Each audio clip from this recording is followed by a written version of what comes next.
अध्याय 15 के श्लोक 16-17 में 3 प्रभु बताए हैं। ये 3 प्रभु कौन हैं? किस प्रभु की शरण में जाने के पश्चात जन्म और मरण समाप्त हो सकता है? 3 प्रभुओं में सबसे उत्तम परमात्मा कौन है? कैसा है? उसका क्या नाम है? इन सभी गूढ़ रहस्यों को जानने के लिए अवश्य सुनिए जगत गुरु तत्वदर्शी संत रामपाल जी महाराज के अमृत वचन। जैसे आपको सुबह भी दिखाया था, फिर दिखाते हैं। ये प्राण संगली भाग 2 के 103 पृष्ठ पर ये मंत्र स्पष्ट है, लेकिन इनसे गलती से रह गया, इनका समझ में ना आया। यो के लिखा है यहाँ पर, ये देखिएगा। ये प्राण संगली हिंदी वाली है, द्वितीय भाग, और इसके संपादक है वो संपूर्ण सिंह, जिसका पंजाब यूनिवर्सिटी वाले से भी संपर्क है। ये है संपूर्ण सिंह, भाषा टीकाकार संपूर्ण सिंह, तरन तारण पंजाब से। इसके 103 पृष्ठ पर आपको दिखाते हैं। 103 पृष्ठ पे है, राग भैरव है ये, मैला पहले का। इसके अंदर यह देखना, कहते हैं साध संगत मिलिया मन माना, और ना मैं ना ओम सोहम जाना। ये ना इसके साथ लगना चाहिए, ना है। ये ना माने नाम होता है। कहते हैं ना तेरा के ना है, हमारी देसी भाषा में, अपनी लैंग्वेज में, पंजाबी में भी ऐसे कहते हैं, की ना है तेरा। तो ना में ना, नामों में नाम, नामों में नाम है ओम सोहम, ये जाना, ये असली मंत्र है। अब जैसे यहां देखना 151 पृष्ठ पे आपको दिखाते हैं, 150 पृष्ठ पे देखना। इसके पे ये ओम मंत्र, ओम दर, ओम दर। अब इसका अर्थ ये 2 नंबर यहां से क्लासिफाई किया है, इसको स्पष्ट किया है। इस ओम को इन्होंने ओम ही सिद्ध किया है, ओम प्लस मदर। ओम से भाव ओंकार शब्द का है। तो यहां भी सिद्ध हो गया, अंडरस्टूड हो गया। ईसाई ओम यू लिख रखा है, देख 103 पृष्ठ पे। अब ये इनका समझ में ना आया कि ये आऊं आऊं करेंगे, इसने हाउ, ये था ओम, मालिक की दया हुई, गलती से इसके साथ जुड़ गया। इसके साथ जुड़ा होता तो इसने ये काट देते, सोहम सोहम शायद रख लेते। तो परमात्मा की दया हुई, और कोई बात नहीं, अगर इसमें भी नहीं होता तो भी परमात्मा कहते हैं कहीं ना कहीं हमने अपनी सच्चाई को रखा ही है। कहते हैं चोर चुरावे तुमड़ी गाड्डा पानी में, वह गाड्डा हुआ ऊपर आवे, सच्चाई छनी ना। अब काल ने वहां कितना दृढ़ कर दिया इन गुरुजियों को कि इस मंत्र की भनक भी नहीं लगनी चाहिए। प्राण संगली कितना अनमोल ग्रंथ, इसको दिखाएं आपको हैरान रह जाओगे। इसमें बहुत क्लियर लिखा है, बहुत जगह पर लिखा है। अपना आत्मा परमात्मा की सी कृपा होगी, ये सिख बच्चे ही इतने सियाने हो गए, ये अपने आप इन सदग्रंथों को जानने लगे, देखने लगे, लाल और लालड़ी की पहचान करने लगे। देखिएगा ये प्राण संगली है पंजाबी वाली, वैसी हिंदी वाली में भी एज इट इज है। ये है प्राण संगली पटियाला यूनिवर्सिटी वाली है। इसके 614 पृष्ठ पर दिखाते हैं आपको प्राण संगली प्रश्नोत्तर माला मैला पहला। यहां क्या लिखा है ये देखिएगा कि अजप्पा जाप सोहम हंसा जान, और सुन महल जाका स्थान। पूर्ण पुरुष निरंजन करतार, अगम पुरुष का ना ही सुमार। अच्छा आगे लिखा नाम अमोलक सतगुरु ते पाया। नानक साहब जी कहते हैं ये अनमोल नाम जो है मैंने ये 2 अक्षर का सतगुरु से मिला, और अनहत सुन मही जाय समाया। फिर कहते हैं सोहम हंसा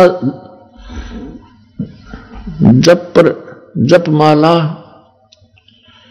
और जपत जपत दीन दयाला।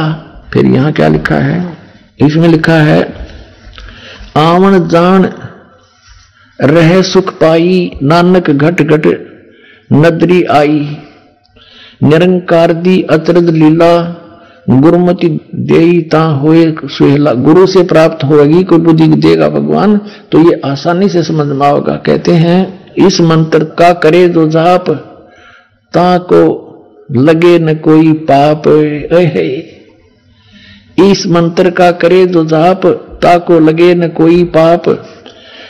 आत्म राम तिस नदरी आवे और रमत राम में जो विचलावे।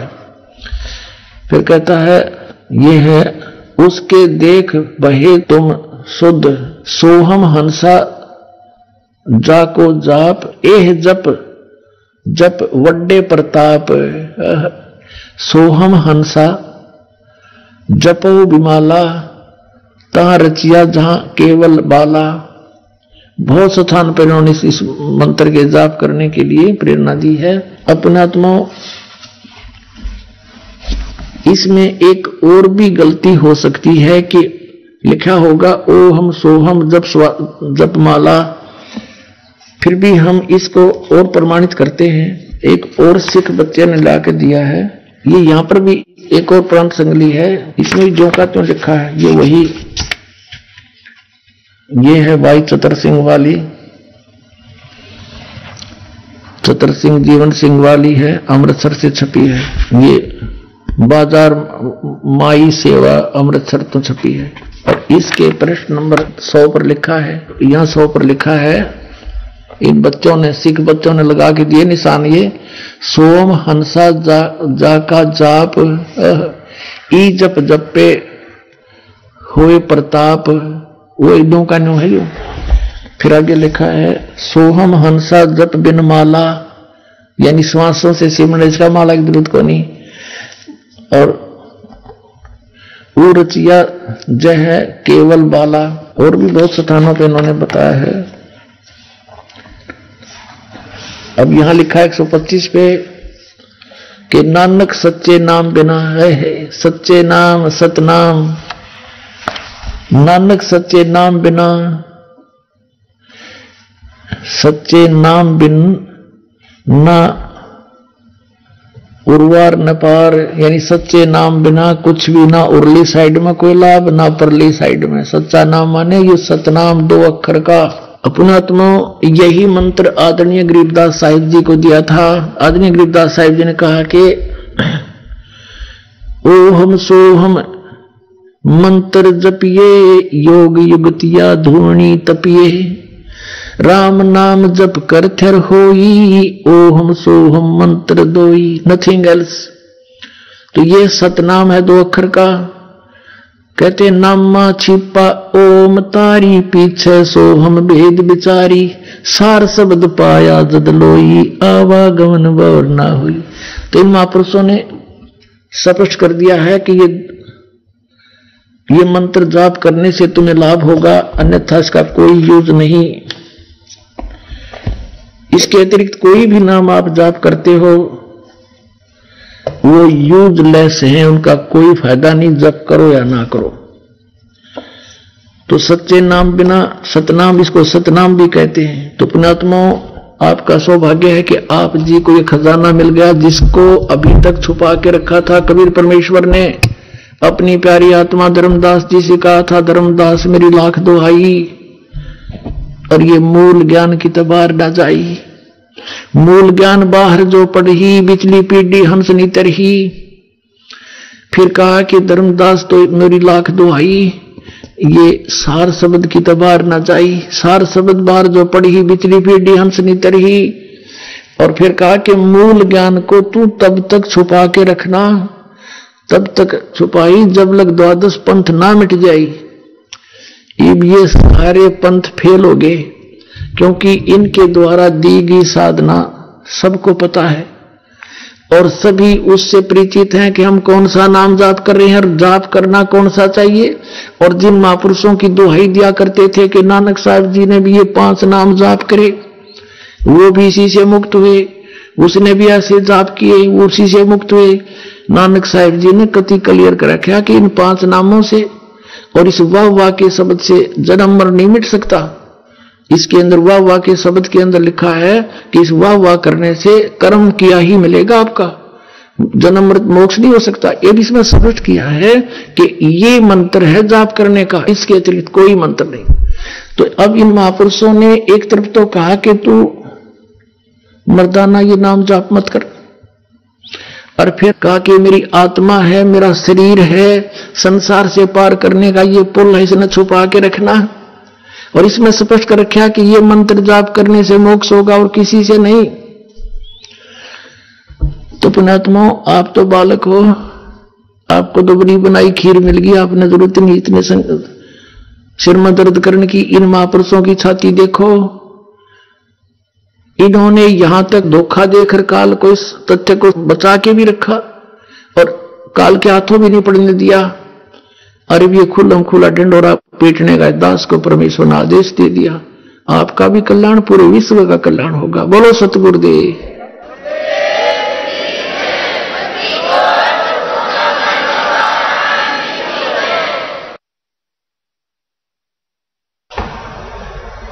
परम पिता परमात्मा पूर्ण ब्रह्म सारी सृष्टि के रचनार कबीर परमेश्वर जी की असीम रजा से आप सभी पुण्यात्माएं परमेश्वर की महिमा सुनने के लिए उपस्थित हैं।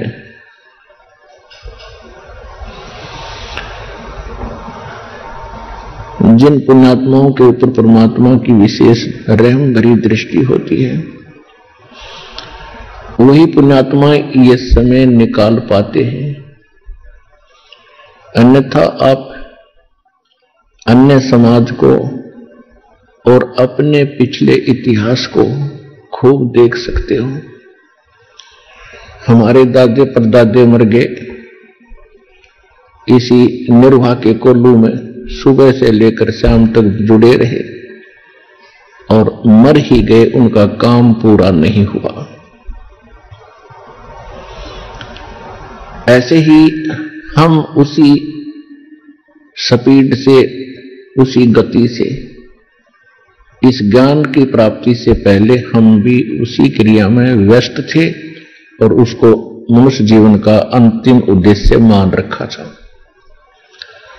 जब हमें सत्संग सुनने को मिला, ये तत्व ज्ञान की रोशनी हृदय के अंदर हुई, उसके बाद पता चला कि मनुष्य जीवन का मूल कार्य कौन सा है। इससे पहले हमने अपना यही मूल कार्य मान रखा था कि संतान हो जा, उसके बाद संतान की परवरिश कर दें, उनका विवाह कर दें, उनके फिर संतान हो जा, हमारा कुल चल जाए और फिर हम बेशक मर जाएं, नो प्रॉब्लम, हमारा काम पूरा हुआ। ऐसे सुनने को हमें मिलता था। ये बूढ़े बुजुर्ग बैठकर बतलाते थे तो यही कहा करते भी हमारा काम पूरा हो गया, बच्चों का विवाह कर दिया और इनका संतान दे दी परमात्मा ने, अब हम बेशक मर जावा, हमारा काम पूरा हुआ। अब पता चला कि उन्होंने जो मनुष्य जीवन का कार्य था तो स्टार्ट भी ना किया, पूरा खाक हुआ था। ये क्रिया तो पशु पक्षी भी करके मर जाते हैं जो एक मानव कर रहा होता है। भक्ति बिना नरखर एक है, जिन हर पद नहीं जाना। ये सूक्ष्म वेद कितना गजब का ज्ञान है कि बिना भक्ति के मनुष्य और गधे में कोई अंतर नहीं। अपने कर्मों के भार से सभी लदे फिर रहे हैं। और जिन्होंने हर पद नहीं जाना, हर पद का अर्थ है गीता अध्याय नंबर 15 के श्लोक नंबर 4 में कहा कि तत्वदर्शी संत की प्राप्ति के उपरांत परमेश्वर के उस परम पद की खोज करनी चाहिए जहां जाने के बाद साधक फिर लौटकर कभी संसार में नहीं आते। और जिस परमेश्वर ने सर्व ब्रह्मांडों की रचना की है, जो कुल का मालिक है, केवल उसकी भक्ति करो। तो ये कहना चाहते हैं परमात्मा के जो भक्ति भी कर रहे हैं और जिनको उस परम पद के पाने की विधि प्रॉपर है नहीं, ज्ञान नहीं है, तो वो भी मनुष्य जीवन व्यर्थ करे। अब आप अपनी किस्मत को जांच कर देखना, अन्य जो संतों के पास बोले श्रद्धालु अपना जीवन नाश कर रहे हैं, वो कौन सी साधना कर रहे हैं, और आपको क्या अमृत और क्या वो खजाना प्राप्त हुआ है जो उनके आसपास भी नहीं है। आपको वो ज्ञान और वो भगवान और वो मूल मंत्र मिले हैं जो कुछ महापुरुषों के अतिरिक्त आज तक किसी को प्राप्त नहीं हुए थे। उन महापुरुषों में से गिने चुने ये 5, 6, 7 महापुरुष हैं। आदरणीय धर्मदास साहिब जी, आदरणीय मुरुगदास साहिब जी, आदरणीय नानक साहिब जी, आदरणीय दादू साहिब जी, आदरणीय गरीबदास साहिब जी गांव छुरानी जिला झज्जर हरियाणा वाले, आदरणीय गीसादास साहिब जी गांव खेखड़ा जिला बागपत उत्तर प्रदेश, और नामदेव जी, यानी कुछ महापुरुषों को परमात्मा विशेष रहम करके मिले। इनको ये मंत्र प्राप्त हुए थे। इनको आगे प्रतिबंध लगा दिया था कि अभी इनको अन्य समाज में डिक्लेयर ना करना, डिस्क्लोज नहीं करना, नहीं तो बिचली पीढ़ी तक ये सभी काल के भेजे हुए संत यही क्रिया, यही नाम, यही साधना बताने लग जाएंगे। और ये अधिकारी है नहीं, क्योंकि अधिकारी के बिना ये नाम प्राप्त भी किसी से कर लिया तो काम नहीं करेगा। तो इसलिए वो ज्ञान यही बता रहे होंगे, तो भिन्नता नहीं हो पाएगी मेरे बच्चों को। तो उन महापुरुषों ने अपना नाम जपा, अपने अमृतवाणी में उनको लिख भी दिया, संकेत भी कर दिया, लेकिन अपने अनुयायियों को किसी को बताया नहीं। अब उस शेष कार्य को संपूर्ण करने के लिए परमात्मा ने अपने इस कुत्ते को रामपाल दास को भेजा है, जो आज भौंक रहा है, आपको जगा रहा है, और आप कुंभकर्ण की नींद सोए पड़े हो। ये गोल्डन चांस आपके हाथों से जा रहा है। मानुष जन्म दुर्लभ है, ये मिले न बारंबार, तरवर से पत्ता टूट गिरे भाई, बहुत न लगता डर। परमात्मा कहते हैं कि मानुष जन्म बड़ी ही दुर्लभ है, बड़ा मुश्किल से प्राप्त होता है, और एक बार आपके हाथ से छूट गया, आपकी मृत्यु होगी तो ऐसे हो जाएगा जैसे वृक्ष से पत्ता टूटकर ना जाने कहां गिरता है, कि तो गंदे नाले में या पशु के पैरों के तरह कुचला जाता है। अर्थात 84 लाख योनियों के इस कोल्लू में, इस गंदे नाले में आप फिर से गिर जाओगे यदि सत भक्ति नहीं की और आपका मोक्ष नहीं हुआ तो। उसके लिए परमात्मा हमें संकेत करते हैं, रह रह कराते हैं, समझाते हैं, क्योंकि यहां 2 शक्ति काम कर रही है विशेषकर, एक सरपुरुष, एक परम अक्षर पुरुष। यहां पर अक्षर पुरुष का विशेष रोल नहीं है। अक्षर पुरुष का रोल वहां शुरू होता है जहां हमने उसके लोक से गुजरना है, इसलिए उसकी वहां से गुजरने की जो कमाई है वो यहीं पूरी करके साथ लेकर हम चलेंगे, तब वो हमें आगे जाने देगा। उसका टोल टैक्स देना पड़ेगा, नहीं तो नहीं जाने देगा। लेकिन यहां पर 2 पुरुष हैं, 2 भगवान हैं, 2 प्रभु हैं। एक सरपुरुष जो ज्योत स्वरूपी निरंजन काल कहलाता है, जिसके 21 ब्रह्मांड हैं, जिसमें हम गलती से फंसे हुए हैं, और ये नहीं चाहता कि इन प्राणियों को कोई मूल ज्ञान, सही ज्ञान हो, सही भक्ति ये करें, ये नहीं चाहता। ये नहीं चाहता कि मेरे जाल से कोई जीव यहां से निकल जाए, ये सुखी हो जाए। ये चाहता है कि इनको यहीं रखूं, इनकी दुर्गति करूं, क्योंकि हम परम अक्षर ब्रह्म के बच्चे हैं, चिट्टी से लेकर हाथी तक।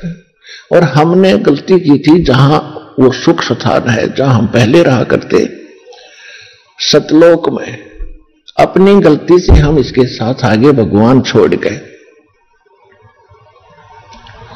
इसने वहां एक ऐसी गलती की थी, सरपुरुष ने, ये भी वहीं था, दुर्गा भी वहीं थी। इसने दुर्गा के साथ बद व्यवहार किया था, जिस कारण से परमात्मा ने इसको 21 ब्रह्मांड समेत निष्कासित कर दिया था। और हम अपनी गलती से, अपनी मूर्खता से वह बड़ी थाली का ठोकर मारकर सर्व सुख छोड़कर इस नकली भगवान ज्योति निरंजन सर्वपुरुष के साथ आगे इसके विमान में बैठ गए, 21 ब्रह्मांड के विमान में, अपनी स्व इच्छा से परमात्मा के मना करते हुए। अब परमात्मा ने इसको उस सुखमय स्थान से निकाल दिया, क्योंकि वहां गंदे आदमी का ठिकाना नहीं है। अब ये प्रतिशोध ले रहा है हमारे साथ कि ये परमात्मा के बच्चे हैं और इनको ऐसी दुर्गति करूंगा इनकी, वो रोएगा बैठा बैठा। सतपुरुष परम अक्षर ब्रह्म कबीर भगवान, और वही इसने कर भी रखा। या कोई जीव सुखी है? राष्ट्रपति से लेकर और एक कंगाल तक उसका देख लो इतिहास जाकर। ये तो मनुष्य जीवन की हालत है। फिर अन्य प्राणी, कुत्ता क्या खाता है, सूअर क्या खाता है, गधा क्या कर रहा है, और अन्य पक्षी सारा दिन ओले गिरते हैं, भूख है, प्यास है, हाहाकार मची है, बड़ा छोटे को खा जाता है। जंगल में देख ले वो उसके पीछे पड़ रहा है। मनुष्यों की यही वृत्ति है। और घर घर में आग लगा देता है ये सास बहू की झगड़ा, आपस में पता नहीं किसके साथ के पंगा पवा दे, सारी उम्र टेंशन में जाए। अपनों का दुख अपनों को ही होता है। और स्वयं परमात्मा आकर कहते हैं, मैं रोवत हूं सृष्टि को, ये सृष्टि रोए मोहे, गरीबदास इस वियोग को समझ न सकता कोई। अब वो परमात्मा है जो सब दुख दूर करता है, सब संकट का निवारण करता है, और हम उसको छोड़कर इस नकली के पीछे पड़ गए। हम इसको संकट मोचन मान बैठे, इस नकली भगवान को। ये तो संकट देने वाला है, हरण करने वाला नहीं है। संकट मोचन कौन है? वो कबीर परमेश्वर है। जब इस आत्मा को ज्ञान होता है तो उस परमात्मा के लिए तड़फ उठती है। अभी तो आप बच्चे हो, आप जिन्हें काल की भांग घनी पी रखी है, और यह उतरती से उतरेगी इस एंटीबायोटिक औषधि से। तो दास आपको ये तत्व ज्ञान आपके कानों के माध्यम से अंदर आत्मा में भेज रहा है, इससे आपकी अब भांग उतरेगी। कबीर साहब कहते हैं, कबीर ये माया अटपटी और सब घट आन अड़ी, और किस किस न समझाऊं, या तो कुएं भांग पड़ी है। अब जैसे 10 व्यक्ति शराब पीकर किसी ठेके से आ रहे हो, तो 10 की एक जैसी भाषा होगी, एक जैसी चाल होगी, और एक जैसी गतिविधि होंगी, ऐसे लटखटाता चलेगा। तो जितने भी इस काल के लोक में प्राणी हैं, इन्होंने माया के अतिरिक्त कुछ भी दिखाई नहीं देता। बचपन से इंजेक्शन लगने शुरू हो जाते हैं, बेटा अच्छी कमाई करिए, उस लड़के ने कोठी बना ली, फलाने के लड़के ने 2 प्लाट ले लिए, बड़ी बड़ी कार ले रखी है। हम फिर उसी स्पीड से उस माया की भांग को अधिक पीते रहते हैं। और सतगुरु आए दया करी, ऐसे दीन दयाले, ये बंदी छोड़ वृतास कहा, जठरगनी प्रतिपाल। सतगुरु आए दया करी, ऐसे दीन दयाल, खुद मालिक आए, उसने आकर हमें समझा तुम कर क्या रहे हो भोले भक्तों, और करना क्या चाहिए था तुमने। उसके बाद जब ये ज्ञान सुना, दास की स्थिति ऐसी होगी थी, हे भगवान अब क्या करें, इधर के रहे ना उधर के।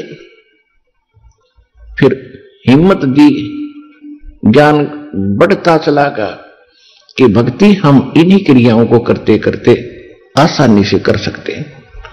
लेकिन परमात्मा को अधिक महत्व देंगे तो परमात्मा हमारे अधिक निकट होगा, और फिर हमारे सब काम उस पावर से होंगे, भगवान की शक्ति से होंगे। जैसे पहले हाथ से चक्की पीछा करती माताएं बहनें, ये था मैनुअल, ये तो प्रारब्ध था हमारा, नहीं समझो प्रारब्ध मिल रहा था जब तक हम कबीर साहब की शरण में नहीं आए थे। और जब इलेक्ट्रिक होगी ये सब चक्कियां, आप बटन दाब दे, कट्टा कट 1 घंटे में 1 क्विंटल पीस ले। तो अब पावर से जो काम हो रहा है, जैसे हैंडपंप पावर से चल पड़ा, पशुओं का चारा काटने की मशीनें होती थी, हाथ से घुमाते थे, अब वो पावर से चलती है फटाफट, आप खड़ा देख रहा चारा कट रहा है। तो ऐसे इस पर परमात्मा की पावर का कनेक्शन लेने के बाद यदि आप इसको मेंटेन ठीक रखोगे, कनेक्शन कटने नहीं दोगे, तो ये भगवान की पावर से आपके सारे काम बहुत आसानी से होया करेंगे। तो इसलिए परमात्मा की आवश्यकता बहुत है, और फिर ये ज्ञान से यह भांग भी उतरेगी। संकट मोचन कष्ट हरण हो, मंगल करण कबीर के आगे शरण तेरी। संकट मोचन कष्ट हरण हो, मंगल करण कबीर के आगे शरण तेरी। पहले तो मोहे ज्ञान नहीं था, प्रेम बनाना तेरे में। पहले तो मोहे ज्ञान नहीं था, प्रेम बनाना तेरे में। दीन जान के माफ कीजियो, ये खता हुई बिन बेरे में। दीन जान के माफ कीजियो, खता हुई बिन बेरे में। अनगिन अवगुण भरे मेरे में, माफ करो तकसीर के आगे शरण तेरी। संकट मोचन कष्ट हरण हो, मंगल करण कबीर के आगे शरण तेरी। ये जम्बुक वाली रैन 84 आन गिरा हूं घेरे में।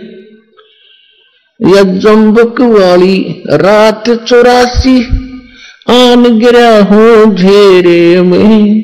ऊंची ऊंची लाई छलांगा, यत्न किए बहु तेरे में। ऊंची ऊंची लाई छलांगा, यत्न किए बहु तेरे में। काम क्रोध अहंकार लोभ की, ये मोटी जड़ी जंजीर के आगे शरण तेरी। संकट मोचन कष्ट हरण हो, मंगल करण कबीर के आगे शरण तेरी। कर्म कुसंगत बहुत किए, वो जाते हैं नहीं कहे। आके आप संभालो दाता, 84 में जहां बहे। आके आप संभालो दाता, 84 में जहां बहे। जन्म मरण के कष्ट सहे, अब मिटो जन की पीर के आगे शरण तेरी। संकट मोचन कष्ट हरण हो, मंगल करण कबीर के आगे शरण तेरी। गुप्त रूप से सब काज सारते, जो भी विपता आने पड़े। गुप्त रूप से सर्व काज सारते, जो भी विपता आने पड़े। एक दिन दर्शन देने होंगे, दीन दयाल नो नहीं सरे। एक दिन दर्शन देने होंगे, दीन दयाल नो नहीं सरे। तुम बिन पापी नहीं तेरे मेरा, अवगुण भरा शरीर के आगे शरण तेरी। संकट मोचन कष्ट हरण हो, मंगल करण कबीर के आगे शरण तेरी। प्रेमी पक्षी दुखी होते हैं, जब भी चढ़ जा रैन पड़े। प्रेमी पक्षी दुखी होते हैं, जब बिछुड़ जा रहन पड़े, हम युगों युगों के बिछुड़े फिरते, कैसे अब मन धीर धरे। हम युगों युगों के बिछुड़े फिरते, कैसे अब मन धीर धरे। जैसे जल बिन मीन मरे मेरी, ऐसी हुई तासीर के आगे शरण तेरी। संकट मोचन कष्ट हरण हो, मंगल करण कबीर के आगे शरण तेरी। रजा तेरी से दादू नानक जी का, सत्यलोक में वास हुआ। रजा तेरी से दादू नानक जी का, सत्यलोक में वास हुआ। 100 प्रश्न उत्तर कीने, तब धर्मदास के विश्वास हुआ। 100 प्रश्न उत्तर कीने, तब धर्मदास के विश्वास हुआ। भगत के कारण खवास हुआ, जागी सुल्तानी की तकदीर के आगे शरण तेरी। संकट मोचन कष्ट हरण हो, मंगल करण कबीर के आगे शरण तेरी। हिरण वाला पैर उलझा लिया, पर मोह माया के चक्कर में। हिरण वाला पैर उलझिया, पर मोह माया के चक्कर में। अब मोह ज्ञान हुआ मैं आ गया, इस काल बली के टक्कर में। अब मोह ज्ञान हुआ मैं आ गया, इस काल बली के टक्कर में। हरदम तेरा करूं जिक्र में, आन पड़ी मोह भीड़ के आगे शरण तेरी। संकट मोचन कष्ट हरण हो, मंगल करण कबीर के आगे शरण तेरी। पावचनों के लालच में या बंदर वाली मूठ गई। पावचनों के लालच में या बंदर वाली मूठ गई। मूठ खुले ना जान बचे ना, हे साहिबिया कौन भई। मूठ खुले ना जान बचे ना, हे साहिबिया कौन भई। रामपाल सतगुरु शरण लगी, इब खाई शब्द दूध की खीर के आगे शरण तेरी। संकट मोचन कष्ट हरण हो, मंगल करण कबीर के आगे शरण तेरी। परम पिता परमात्मा कबीर परमेश्वर वो सर्वशक्तिमान है, वो हमारे सर्व संकटों का नाश कर सकते हैं। सर्व सुखदाई है ये परमात्मा। इसमें आत्मा अपना ज्ञान होने के बाद तो परमात्मा को याद करके अपने किए हुए कर्मों को ऐसे याद करेगी। इसमें क्या बताया है कि पावचनों के लालच में या बंदर आली मूठ गही। ये बंदर पकड़ने वाले क्या करते हैं, एक बिल्कुल टाइट से मुंह की एक सुराही बनवाते स्पेशल टाइप की कुम्हार से। ऐसा करते थे पहले। और वो क्या करते हैं, उसको मिट्टी में दबा देते थे। उसकी गर्दन थोड़ी सी ऊपर रहती थी, और जिसके अंदर से बंदर का हाथ मुश्किल से प्रवेश कर जाता था, और उसमें कुछ चने डाल देते थे। उसका खाद्य जो बंदर को पसंद होता था, चने, और कुछ चने उसके आसपास उस सुराही के उस गड्ढे के चारों तरफ डाल देते थे। अब बंदर आता था पहले तो बाहर चने देखकर खाने के लिए वृक्ष से उतरकर वो चने खाते खाता, फिर क्यों, हम बेईमान तो हैं ही, अंदर दिखते ढेर सारे पड़े, तो हाथ फंसा के और मुट्ठी भर के और फिर वो भागने की सोचता है। वो भाग्य कैसे मुट्ठी फंस गई, मुट्ठी वो खोल नहीं सकता, उसका स्वभाव है। और टट्टी करे और चिल्लावे और मुट्ठी खुल नहीं, टर टर टर, उसको पता है कि मूर्ख न पता नहीं न छोड़ दूं। तो बंदर को फिर ऐसे वश करके वो फिर बेचता है कहीं, फिर उसको सारा दिन नाच नचाते हैं, उसकी दुर्गति करते। तो हम ऐसे फंस गए आकर, इस काल ने ऐसा कर दिया हमारे साथ। अब ये झूठे सुख, छोटी मोटी कोठी बंगले या मूठ भरवा रखी हमारी, रिया हमारे पर छूटे नहीं, इतना हम बचा नहीं, आड़े चिल्लाए जाएंगे, रिश्ते पकड़े रहेंगे। अब परमात्मा ने क्या किया, अब बंदर पकड़ने वाला कई जगह ऐसे सिस्टम फिट कर देता है, 7-8 जगह। कोई नेक व्यक्ति जा रहा था, उसने केले ले रखे थे अपने थैले में, सफर कर रहा था, उसने देखा भाई बंदर फंस गया, उसको मालूम था कि वो किस तरह जकड़ा हुआ है। उसने क्या किया, एक केला डाल दिया उसके हाथ की पहुंच से थोड़ा सा दूर। एक तो उसने फंसाए रखा था उसमें सुराही में, और एक देख लिया इतनी दूर तक इसका हाथ जाए, उसने इतनी दूरी पर केला डाल दिया। अब हम लालच से लालची सोचा ये बिठा ले, बंदर ने सोचा ये उठा ले, उधर ध्यान गया तो वो हाथ थोड़ा सा ढीला हुआ, चने छूट गए, वो हाथ निकल गया, वो केला उठा के भाग लिया। कई बाप के हाथ में केला दे दिया अपने दास ने, इन्हें उठा के भाग दिया।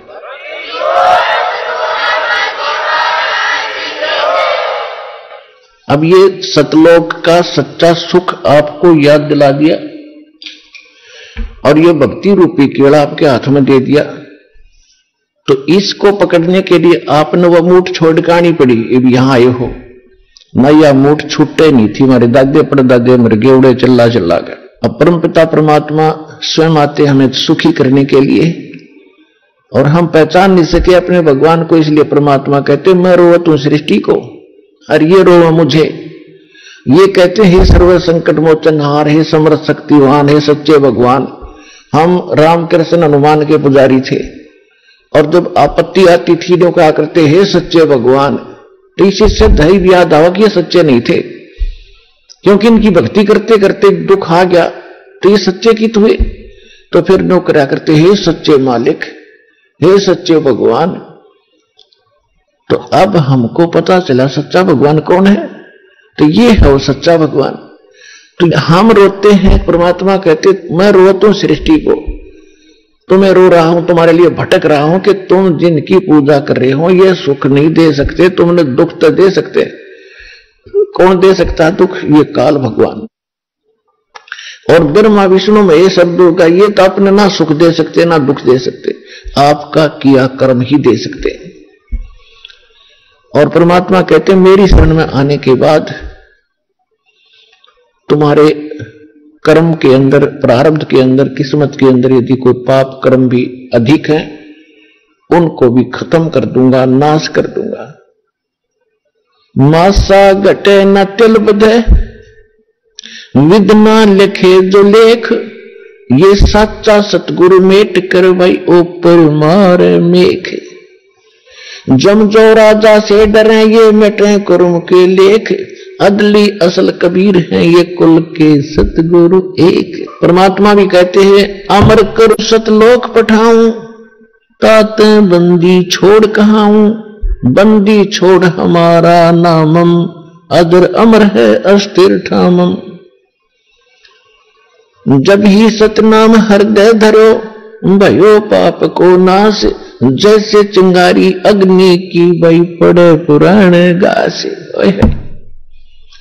परमात्मा कहते हैं मेरे पास एक ऐसा जालिम मंत्र है, इसका सच्चे ढंग से, सच्चे संत से प्राप्त होने के बाद आपके असंग जन्मों के जो संचित कर्म हैं या प्रारब्ध के कर्म हैं, उनको ऐसे फूंक देगा जैसे सूखे घास को एक माचिस की तिल्ली से 1000 टन पड़ा हो, एक माचिस की सीख जला कर लगा दो, सारा भक्कड़ उठा देगी, और फिर चलेगी तेज हवा, उसको कहीं का कहीं पटक देगी, ठाकर मैदान साफ हो जाएगा। ऐसे परमात्मा के सतनाम के अंदर वो पाप नाशक शक्ति है। जैसे सूरज के आगे बदरा ऐसे कर्म छयारे, प्रेम की पवन करे चतुर्भुज जल के तेज नयारे।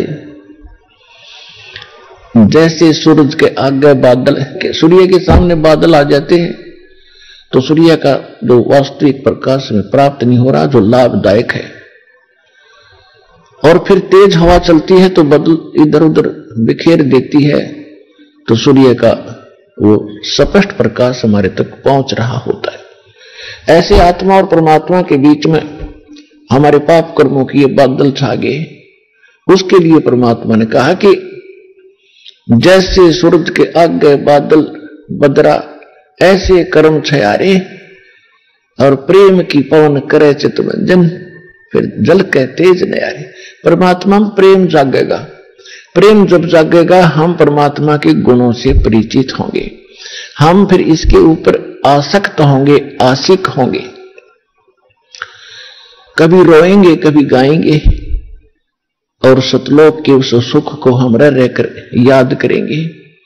तो फिर इस मंत्र के जाप से आपकी आत्मा साफ होगी। आत्मा साफ होगी तो आपका प्रेम बढ़ेगा भगवान में, परमात्मा की चर्चा चलेगी, आंखों से आंसू आने शुरू हो जाएंगे। तो वो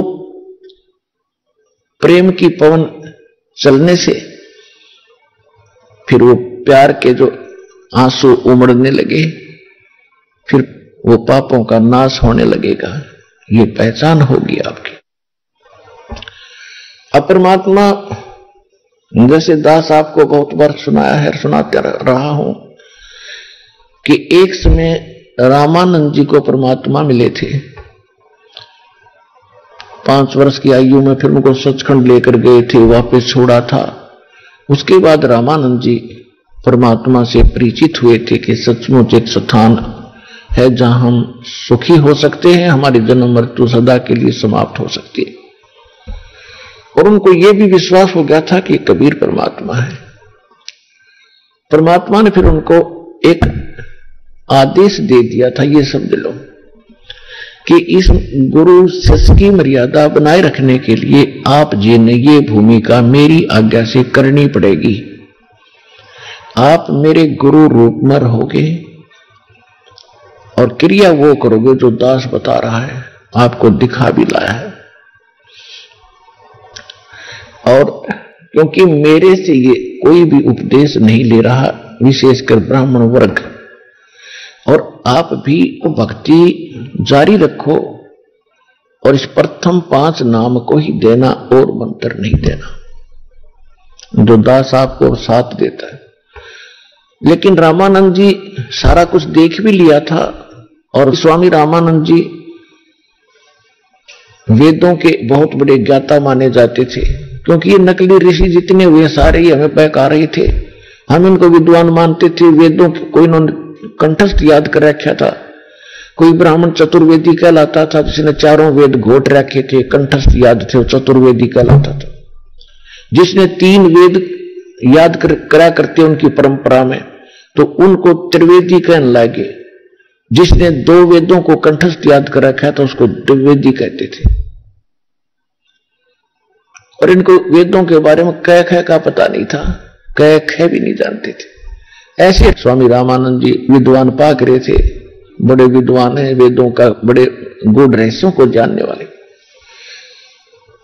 और रामानंद जी परमात्मा से वो ज्ञान रह रहकर सुना करते थे। उधर से केवल ब्राह्मण वर्ग ही रामानंद जी के पास दीक्षा लेने आ रहा था। कबीर परमेश्वर से ब्राह्मण वर्ग दीक्षा नहीं ले रहा था, तो परमात्मा ने वो भी चाबी लानी थी, क्योंकि बच्चे तो ब्राह्मण भगवान की है। एक दिन परमात्मा बैठे थे स्वामी रामानंद जी के पास, एक शिष्य रूप में रामानंद जी बैठे थे अपनी गुरु रूप में गद्दी पर। एक ब्राह्मण आया, महादुखी, सब जगह भटक करके अंत में वो स्वामी रामानंद जी के पास आया था। अब स्वामी रामानंद जी से उसने दीक्षा भी ले रखी थी, और स्वामी रामानंद जी के बताए अनुसार उसने साधनाएं अनुष्ठान भी किए, लेकिन उसका कोई संकट निवारण नहीं हुआ। उसके 2 पुत्र 2 पुत्री थी, पत्नी थी, सभी मानसिक रोग से पीड़ित थे। कोई अपाज स्थिति में पड़े थे, बड़ा कैर टूट रहा था। जब स्वामी रामानंद जी को वो अपनी व्यथा बता रहा था कि महाराज मैंने आपके बताए अनुसार सब साधनाएं कर चुका हूं और मुझसे कोई लाभ नहीं हो पा रहा, क्या करूं? तो स्वामी रामानंद जी ने कहा कि देखो भक्त, मैंने जो क्रियाएं बताई इनसे राहत मिलनी चाहिए थी। यदि राहत नहीं मिली है तो ये तेरी किस्मत में लिखा हुआ प्रारब्ध का कर्म है और ये तो ब्राह्मण भोगना पड़ेगा। उदाहरण दिया कि जैसे श्री रामचंद्र जी ने बाली को मारा था, सुग्रीव के भाई को, एक वृक्ष की ओट लेकर धोखा देकर, तो उसका बदला भी श्री कृष्ण रूप में उन्होंने उसी को से देना पड़ा। एक शिकारी बनकर वो बाली वाली आत्मा त्रेता युग में जन्मी, श्री कृष्ण राम यानी विष्णु वाली आत्मा राम वाली आत्मा थी, और अंत में उस शिकारी ने श्री कृष्ण जी के पैर में तीर मारा, विषाक्त जहर से बुझा हुआ, जिससे श्री कृष्ण की मृत्यु हुई। तो बदला तो भाई ये कर्म तो भोगना ही पड़ेगा, ये तो प्रारब्ध में लिखा है। अब परमात्मा यही चाहते थे कि किसी तरह मेरी भी जो है सुरंग लग गई इस ब्राह्मण जाति में। तो परमात्मा ने कहा स्वामी जी, वेदों के अंदर क्या पाप नाश करने का कोई विधान है भगवान का? स्वामी जी ने कहा नहीं, वेदों में कोई ऐसा विधान नहीं है जिससे जीव के पाप नाश हो। परमात्मा ने कहा कि यजुर्वेद अध्याय नंबर 8 के मंत्र नंबर 13 में देखियो स्वामी जी, वो वहीं रखे थे वेद, तो उनके इनके दादा लाई है ब्राह्मणा के पहले से। उसने तुरंत खोल कर देखा, उसमें 6 बार लिख रखा है कि परमात्मा घोर पाप का विनाश कर दे। तो परमात्मा कहने लगे, मोती मुक्ता दर्शित नहीं, ये जग है सब अंधरे, दिखत के तो नैन चश्म इनके फिरा मोतिया बिंदरे। अब रामानंद जी वो जानते थे उनको कि केवल कबीर धानक नहीं, ये परमात्मा है, लेकिन हमारी बुद्धि फिर भी कहीं ना कहीं सिलप कर ही जाती है। रामानंद जी आंखों देखकर भी कभी कभी ये सोच लेते थे कि हो सकता है इन्होंने कोई लीला करके मुझे वैसे ही ऊपर नीचे कर दिया हो, लेकिन जब ऐसे ऐसे उदाहरण सामने रखते थे फिर वो दृढ़ हो जाते थे कि ना वो भगवान है। तो बता, वेदों को जाना हमने पढ़ पढ़ कर मर गया, हमारा समझ में नहीं आई। यहां परमात्मा कहते हैं, गुरु बिन वेद पढ़े जो प्राणी और समझे न सार रहे ज्ञानी। गुरु बिन काहू न पाया ज्ञाना, जो थोथा पूछड़े मूड किसाना। तो परमात्मा ने कहा कि स्वामी रामानंद जी, वेद क्या कह रहे हैं? ये पूर्ण परमात्मा परम अक्षर ब्रह्म, सर्वगतम ब्रह्म सभी पापों का नाश कर देता है। उसकी साधना वेदों में नहीं है। यजुर्वेद अध्याय नंबर 40 के मंत्र 10 में यह स्पष्ट कर देता है गीत वेद ज्ञानदाता कि परमात्मा को कोई तो साकार कहते हैं, कोई निराकार कहते हैं। निराकार तो उसको कहते हो दिखता को नहीं, साकार मानते हैं जैसे रामकृष्ण रूप में आगे नहीं। वेद कहते हैं परमात्मा उत्पन्न होता है या नहीं होता है, इसकी जानकारी तत्वदर्शी संत जानते हैं, उनसे मिलो। ये गीता अध्याय नंबर 4 के श्लोक 32 और 34 का आशय है। 32 में कहा कि सच्चिदानंद घन ब्रह्म यानी पूर्ण परमात्मा स्वयं अपने सतधाम से आकर, सतलोक से यहां आकर के अपने मुख कमल से जो ज्ञान बताता है वो तत्व ज्ञान है। उसमें सभी धार्मिक अनुष्ठानों की यथार्थ जानकारी विस्तार से कही गई है। चौथे अध्याय के 34वें श्लोक में कहा कि उस तत्व ज्ञान को तू तत्वदर्शी संतों के पास जाकर समझ। उनको दंडवत प्रणाम करने से और कपट छोड़कर उनसे प्रसन्न करने से वो तत्वदर्शी संत तुझे उस परमात्म तत्व का वो तत्व ज्ञान बताएंगे। तो वो ज्ञान वो तत्वदर्शी संत तुम्हें नहीं मिला, जिस कारण से यह बात बिगड़ी। और वो मंत्र स्वामी जी मेरे पास है जो सारे पाप नाश कर सकता है। अब दुखी आत्मा तो खोजती है कि तो भनक पड़ी जाए। तो पंडित जी जो था दुखी, उसने पूछा जी आप कौन हो, कहां से हो? परमात्मा ने बताया मैं धानक हूं भाई दुल्हा, और कबीर मेरा नाम है, और वहां मेरी झोपड़ी है।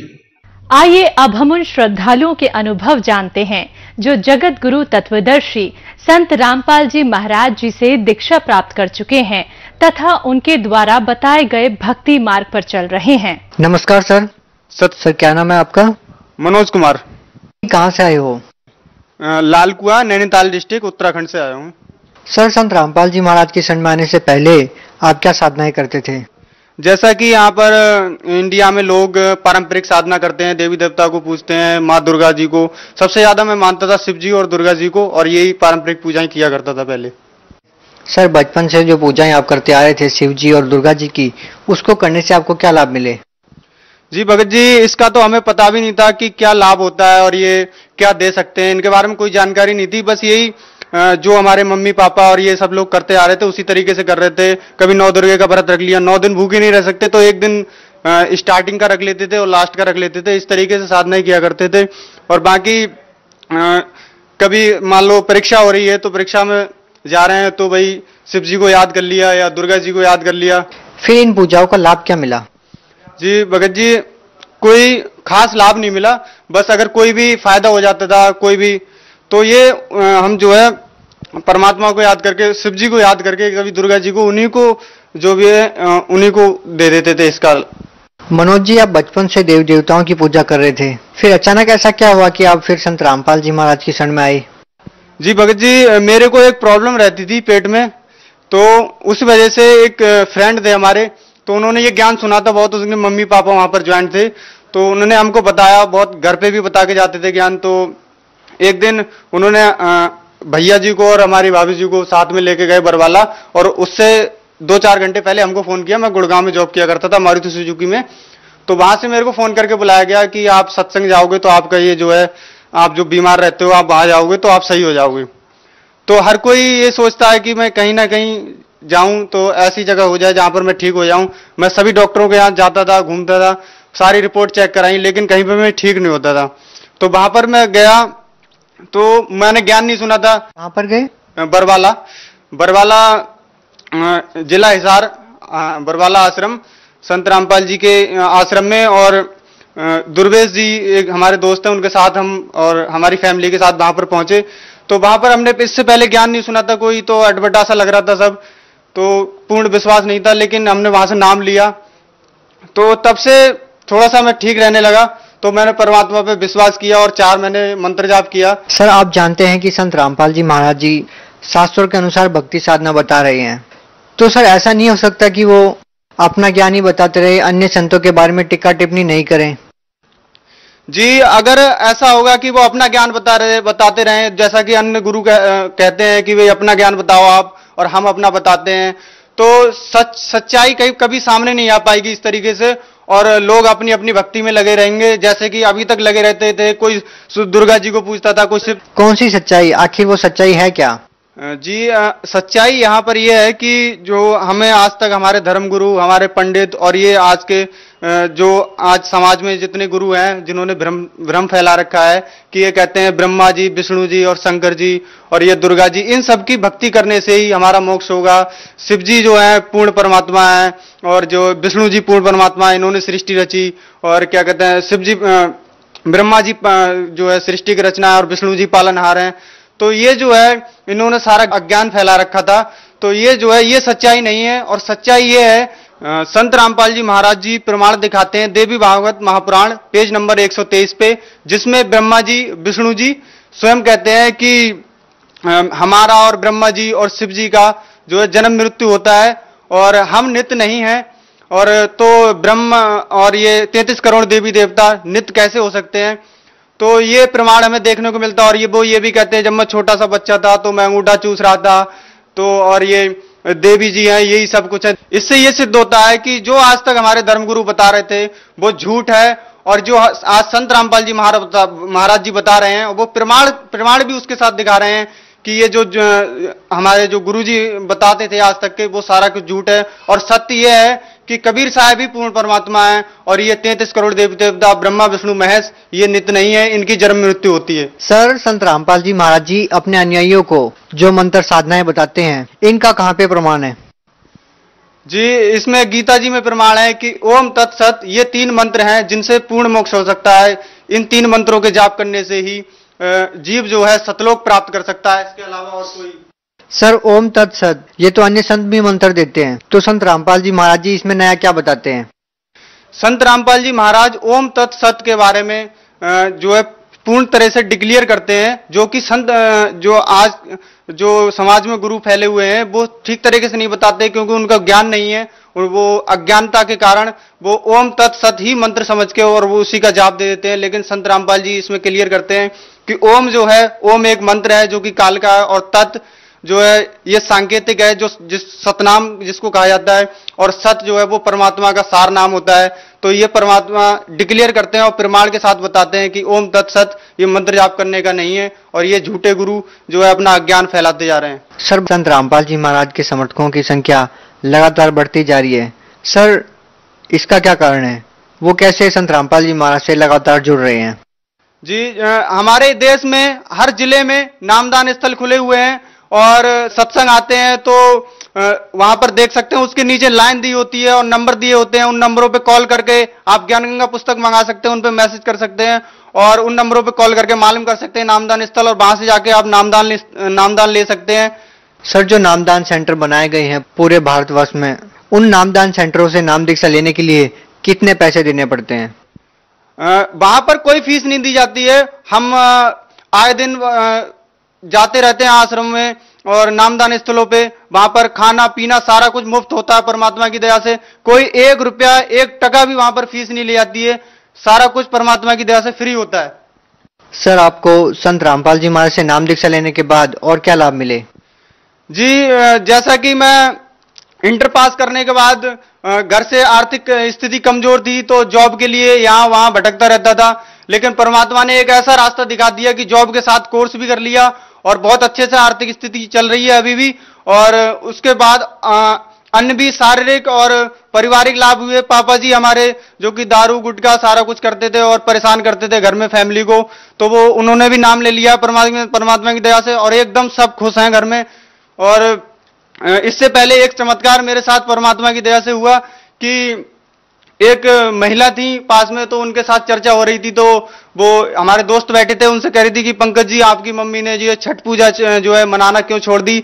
तो उन्होंने कहा था कि मेरी मम्मी को जो है छठ पूजा मनाने से सूजन हो जाती है, ऐसा कुछ हो जाता, तो हमने पहले ही छुड़वा दी थी। तो उन्होंने बोला कि आप संत रामपाल जी महाराज की जो है सत्संग में आ गए हो, इसलिए आपने ये छोड़ दिया। तो उन्होंने कहा कि नहीं, हम लोग इस तरीके से चर्चा कर रहे थे, तो हमारे पास एक फोन था जो कि कीपैड फोन है जिसका लॉक भी नहीं खुल सकता, तो उसका लॉक अपने आप खुल गया और अपने आप परमात्मा ने वाणी बोल दी कि तीर्थ व्रत में नहीं करूंगा मंदिर पूजा हो और मनसा वाचा कर्म नाम हो और न दूजा हो। तो परमात्मा ने 3-4 वाणियां ऐसी एकदम करंट टॉपिक की वाणियां वहां पर सुना दी, तो तब से हमारा विश्वास और भी ज्यादा दृढ़ हो गया। और कई बार जो है एक बार हमारे पापा की जो है पेट में पथरी हो गई थी 5.5 mm की, तो उससे जो है चेक कराया था, अल्ट्रासाउंड कराया था, 5.5 mm की पथरी बताई। डॉक्टर ने बोला था कि आप चल कैसे रहे हो, और वो आश्रम में भी गए, सत्संग सुन के आए। तो एक बार जो है ज्यादा तकलीफ बढ़ गई थी, तो सत्संग से वापस आ गए थे वो लौट के, लेकिन उस दिन के बाद पापा को कोई परेशानी नहीं हुई, आराम से भक्ति कर रहे हैं अपने संत रामपाल जी महाराज की और पूर्ण परमात्मा की। सारे परिवार वाले खुश हैं। धन्यवाद सर। धन्यवाद भैया जी।